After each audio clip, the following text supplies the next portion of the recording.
முன்னாடி தன்மாத்ரா அப்படின்னு மலையாளத்தில் ஒரு படம் வந்திருக்கு.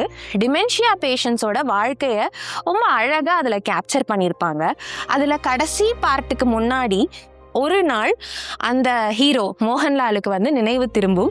அவரோட மனைவியை லவ் பண்ணுவார், அவரோட குடும்பத்தோட சந்தோஷமாக இருப்பார். அதுக்கு அடுத்த நாள் இறந்து போவார். இது இந்த படத்தில் ரொம்ப ஒரு சுவாரஸ்யமான விஷயம். டிமென்ஷியாவை புரிஞ்சுக்கிறதுக்கு நிறைய படங்கள் வந்திருக்கு. இது மாதிரி ரொம்ப தீவிர மறதி நோய், இல்லைன்னா வந்து கோமா, இல்லைன்னா நரம்பில் இருக்கிற பிரச்சனைனால ரெஸ்பான்ஸே இல்லாமல் இருக்கிற நிறைய பேஷண்ட்ஸு அவங்க இறந்து போகிறதுக்கு கொஞ்ச நேரம் முன்னாடி ஒரு சில நொடிகள், சில நிமிஷங்கள், இல்லை சில மணி நேரங்கள் அவங்களோட மொத்த கான்ஷியஸ்னஸும் திரும்பி வரும். என்னென்ன பேசணுமோ பேசுவாங்க, ரொம்ப நார்மலாக இருக்கிற மாதிரி இருப்பாங்க. அதுக்கப்புறம் இறந்து போயிடுவாங்க.